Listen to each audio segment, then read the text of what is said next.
യുവജനക്ഷേമ ബോർഡിന്റെ ആഭിമുഖ്യത്തിലുള്ള ഈ വർഷത്തെ കേരളോത്സവം ആരംഭിച്ചു. 15നും 40നും ഇടയിൽ പ്രായമുള്ളവർക്കാണ് മത്സരങ്ങളിൽ പങ്കെടുക്കാനാവുന്നത്. കോതമംഗലം ബ്ലോക്കിൽ ആദ്യത്തെ കേരളോത്സവം പിണ്ടിമന പഞ്ചായത്തിലാണ് നടന്നത്. മറ്റു പഞ്ചായത്തുകളിലും മുനിസിപ്പാലിറ്റിയിലും ഈ മാസം കേരളോത്സവം നടക്കും. സംസ്ഥാന യുവജനക്ഷേമ ബോർഡ് തദ്ദേശ സ്വയംഭരണ സ്ഥാപനങ്ങളുടെ സഹകരണത്തോടെയാണ് കേരളോത്സവം നടത്തുന്നത്. കലാകായിക മത്സരങ്ങളാണ് ഉൾപ്പെടുത്തിയിട്ടുള്ളത്. കോതമംഗലം ബ്ലോക്കിൽ പിണ്ടിമന പഞ്ചായത്തിലെ കേരളോത്സവം പൂർത്തിയായി.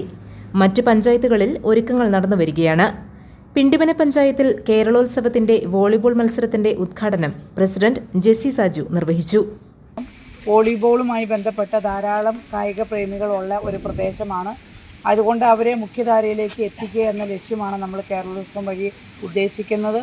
ഏറ്റവും നല്ല നിലയിൽ നിങ്ങൾക്ക് മത്സരത്തിൽ പങ്കെടുത്ത് വിജയിക്കാനായിട്ട് സാധിക്കട്ടെ. അതുവഴി നിങ്ങൾക്ക് ബ്ലോക്ക് വഴി ജില്ലയിൽ, അതുവഴി സംസ്ഥാനത്തിൽ എത്തുവാനായിട്ട് നിങ്ങൾക്ക് സാധിക്കട്ടെ എന്ന് ആത്മാർത്ഥമായി പ്രാർത്ഥിച്ചുകൊണ്ട് ആശംസിച്ചു.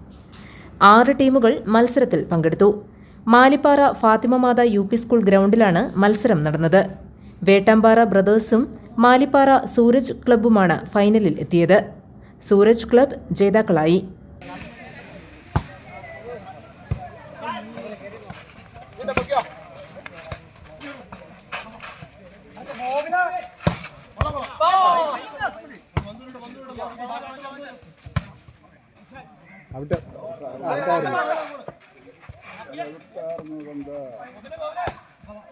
അവിടെ വെച്ച് നിൽക്കുന്നവരെ വിളിച്ചു കൊടുക്കുന്നില്ലല്ലോ.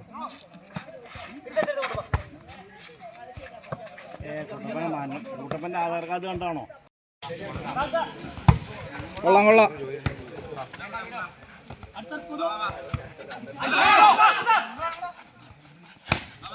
ഇല്ല.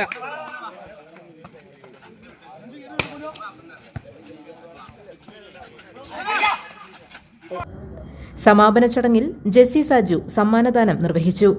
വാർഡ് മെമ്പർ ജിൻസ് മാത്യു അധ്യക്ഷത വഹിച്ച ചടങ്ങിൽ സിബി പോൾ, ലത ഷാജി, ലാലി ജോയി, ബിനോയ് തോമസ്, DR വിജയൻ, ജോയി വർഗീസ് തുടങ്ങിയവർ പങ്കെടുത്തു. GTV news, Kothamangalam.